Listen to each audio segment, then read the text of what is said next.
Hello viewers, hello மக்களே, welcome back to my channel. இன்னைக்கு வீடியோவில் நம்ம ரிவ்யூ பண்ண போகிற படம் படைத்தலைவன். உன்னை நம்பி இருக்க உசுரை காப்பாத்துன்னு சொல்லிடு. இது ஒரு Tamil language action drama film. படத்தோட டியூரேஷன் 2.25 மணி நேரம் ஓடக்கூடிய படம். சண்முக பாண்டியன் விஜயகாந்த் ஹீரோவாக நடிச்சிருக்காரு. யாமினி சந்தர் ஹீரோயின், கஸ்தூரி ராஜா, முனிஷ்காந்த், கருடன் ராம், யுகி சேது, அருள்தாஸ் மற்றும் பல நடிச்சிருக்காங்க இந்த படத்தில். படத்தோட cinematography SR Sathishkumar, editing SP Ahmed, music Isaignani Ilaiyaraaja. Walter rekla படத்தை டைரக்ட் பண்ண அன்பு தான் இந்த படத்தை டைரக்ட் பண்ணியிருக்காரு. இந்த படம் பொள்ளாச்சியில் இருக்கிற சேத்துமடை ஊரில் நடக்கிற மாதிரி கதைக்கெல்லாம் அமைச்சிருக்காங்க. இந்த ரிவ்யூ வந்து உங்களுக்கு பிடிச்சிருந்தா லைக் பண்ணுங்கள், ஷேர் பண்ணுங்கள், மறக்காமல் அந்த சப்ஸ்கிரைப் பட்டனை தட்டி விடுங்க. இப்போ வாங்க நம்ம டீட்டெயில் ரிவ்யூக்குள்ளே போகலாம்.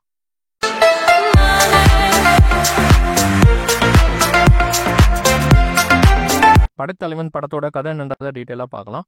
ஓப்பனிங் சாட்டில் பழங்குடி மக்களை காட்டுறாங்க. அங்கே வில்லனான கருடன் ராம் அந்த ஊரில் இருக்கிற ஆடு கோழியை தூக்கிட்டு போயிட்டு பலி கொடுக்கறது, எதிர்த்து பேசுகிறவங்கள கொலை பண்ணுறதுன்னு அந்த ஊரையே அவனோட கண்ட்ரோலில் வச்சுருக்கான். இன்னொரு பக்கம் பொள்ளாச்சி பக்கத்தில் சேத்துமடைன்ற ஊரில் கஸ்தூரி ராஜா தன்னோட குடும்பத்தோடு வாழ்ந்துட்டு வர்றாரு. இவருக்கு ஒரு பையன் ஒரு பொண்ணுன்னு. பையனா சண்முக பாண்டியன், இவருக்கு ஒரு தங்கச்சி. இவங்க ஒரு யானையை ரொம்ப வருஷமாக வளர்த்துட்டு வராங்க. யானையை தங்க குடும்பத்தில் ஒரு நபராக கஸ்தூரி ராஜா தன்னோட பிள்ளையா நினச்சி வளர்க்குறாரு. யானைக்கும் ஹீரோவான சண்முக பாண்டியனுக்கும் ரொம்ப க்ளோஸாக பழகுறாங்க. அண்ணன் தம்பி மாதிரி தான் ரெண்டு பேரும் பாசத்தோடு இருக்காங்க. ஒரு நாள் எதிர்பாராத விதமாக அந்த யானையை யாரோ கடத்திடுறாங்க.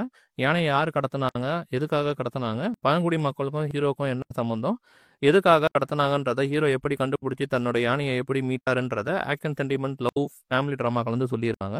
இந்த படம் பார்க்கும்போது நிறைய இடத்துல கும்கி படத்தை ஞாபகப்படுத்துச்சு. ஃபர்ஸ்ட் ஹாஃபில் படம் யானைக்கும் அந்த குடும்பத்துக்கும் இருக்கிற பாசம் நட்புன்னு ஒரு அளவுக்கு திரைக்கதை ஆவரேஜாக கொண்டு போயிருக்காங்க. யானைக்கும் சண்முகம் பாண்டியனுக்கும் இருக்கிற உறவு பாசம் ரொம்ப அழகாக போர்ட்ரேட் பண்ணியிருக்காங்க. இந்த படத்தில் ஹீரோக்கும் மாஸ் சீன்ஸோ பஞ்ச் டைலாக்ஸோ ஹீரோ பில்டப் சீன்ஸ்னு எதுவுமே இல்லை. ரொம்ப யதார்த்தமாக கொண்டு போயிருக்காங்க. சதீஷ்குமாரோட விஷுவல்ஸ் எக்ஸலண்ட்டாக இருக்குது. பொள்ளாச்சியை ரொம்ப அழகாக ரம்மியமாக காமிச்சிருக்காங்க. யானையை வச்சு ஒரு சண்டை காட்சி ஒன்று வரும். அந்த சீன் ஆகட்டும், கிளைமேக்ல ஒரு 5 சீன்ஸ் படமாக்கணும் வந்து பிரில்லியண்டாக பண்ணியிருக்காங்க. செகண்ட் ஹாஃப்ல நிறைய சீன்ஸ் சரியாக ஒர்க் அவுட் ஆகலை. திரைக்கதை சுவாரஸ்யமாக இன்ட்ரெஸ்டிங்காக இல்லை. இன்னும் பெட்டரான ஒரு ஸ்க்ரீன் பிளே பண்ணியிருக்கலாம். ஒரு சீனில் சண்முக பாண்டியன் பேசுவார். அப்போ அவருக்கு பின்னாடி எம்ஜிஆர் ஃபோட்டோவும் கேப்டன் விஜயகாந்த் சார் ஃபோட்டோவும் இருக்கும். அந்த சீனுக்கு தேட்டரில் விசில் சத்தம் பறக்குது. அந்த மாதிரி படத்தில் நிறைய இடத்துல கேப்டனோட ரெஃபரன்ஸ் இருக்குது. இளையராஜா இசையில் பாடல்கள் சுமாராக இருக்குது. பின்னணி இசை பிரமாதமாக பண்ணியிருக்காரு.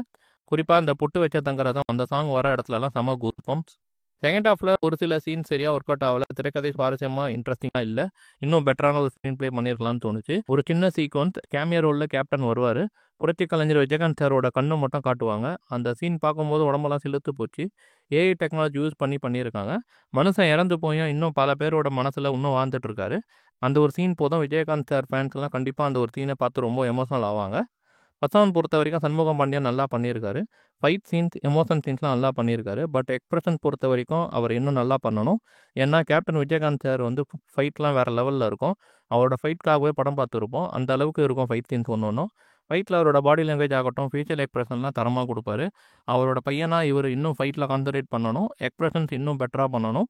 மற்ற ஆர்டிஸ்ட் எல்லாரும் கொடுத்த ரோலை நிறைவாக பண்ணியிருக்காங்க. அந்த யானையை ரொம்ப பக்காவாக ட்ரைனிங் கொடுத்து சிறப்பாக பண்ண வச்சுருக்காங்க. ஓவரால் இந்த படம் சுமாரான ஒரு படம். ஃபேமிலியோடு பார்த்து என்ஜாய் பண்ணக்கூடிய ஒரு என்டர்டைன்மெண்ட் படம். Critic rating 2.75 out of 5.